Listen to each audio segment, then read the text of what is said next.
time here, you guys have taken different approaches in terms of goal setting and how vocal you are about that, what you ask of yourselves. What's the mentality as a group right now as you head into this season? We've got a lot of young guys, and so in the past, I feel like you said in the past, we've had different mentalities, and it's like Omaha this, Omaha that. But I think this year we're just kind of.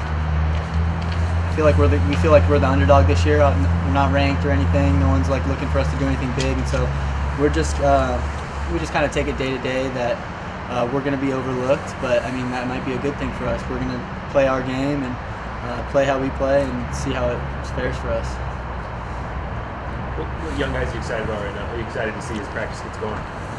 There's been quite a few young guys that have been impressive. We've got 2 outfielders, Evan Williams and Johnny DeLuca. They've got some good tools, and they've showed really well in the fall and winter. And then also pitching-wise, Cullen Kafka and Hunter Bro, they've been quite impressive, and Colby Summers. We've got quite a few guys too that, I mean, even if those guys are the ones that stand out the most to me, but I think we're pretty deep. This is a pretty good class, I think, and with the guys we've brought back, I think we've got a chance to do something this year. You were one of the few guys who had a really good year at the plate last year. Are you know, I don't want to say mentoring, but just kind of helping the other guys try to develop the team's offense and try to get it better in comparison to where it's been? A little bit. I mean, I'm trying to do what I can, but it's different because a lot of guys have different approaches at the plate and they come from different backgrounds and just different beliefs. And so I think it's a little bit like, I mean, you learn stuff from everybody. I mean, I could say that I've learned stuff from younger guys too, like DeLuca. I mean, he's a really knowledgeable hitter, and you just kind of take stuff from everybody. Everybody's always learning. That's the great thing about this game is there's no one specific way to do it, and there's no one person that has all the answers. I mean, everybody plays their own type of game, and that's what works for them. So, but to answer your question, I guess I try to, I mean, share what I know and my experiences. And being this will be my 4th year here, so I've been through it, and try and just prepare them. So some of the guys that are a little less experienced. So just sharing what I have, and they can use it how they please.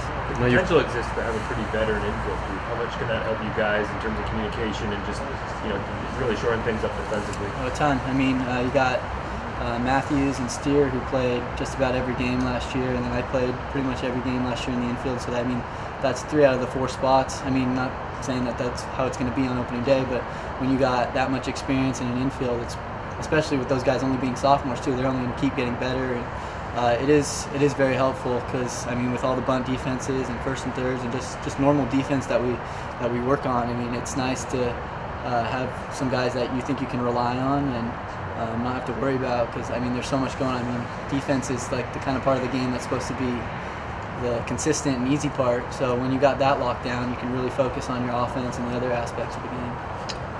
What are you seeing from Mercer? I mean, he looks like a guy who can be the face of the staff this year.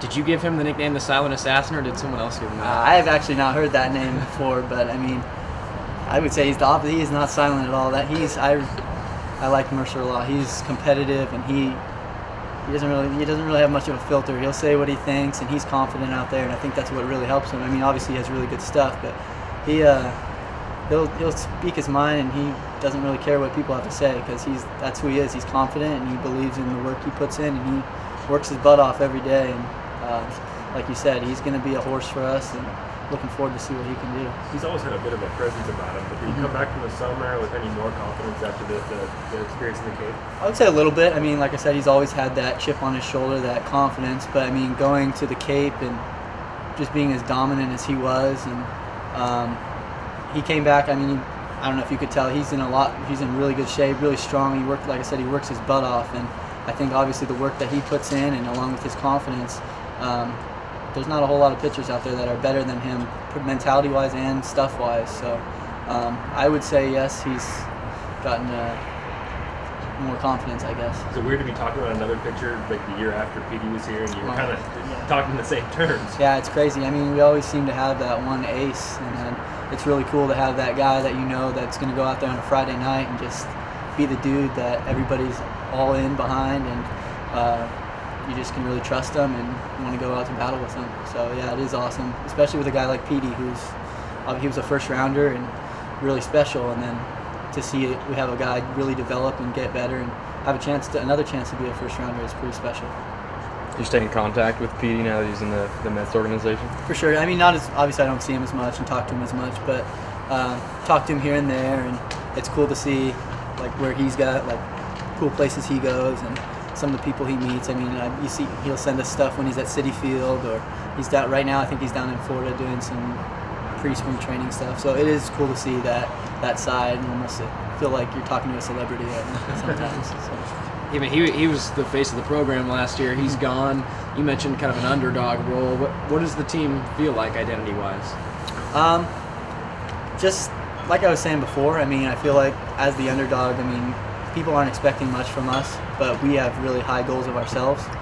And so we come out and practice every day. And I feel like this year more we're calling it how it is and holding each other accountable and saying, like, just sometimes when we have a bad practice, like at the end of the day, we just need to tell each other it's not good enough. We need to be better if we're going to go where we want to go, because it's the Pac-12, it's D1 baseball, it's good stuff out there, and sometimes if we're not bring our best stuff, it just needs to be better straight up. So I mean, I think that's something that we've done really well this year, is just holding each other accountable and not being afraid to step on each other's toes, because that's what you need to do. You need to hold each other accountable.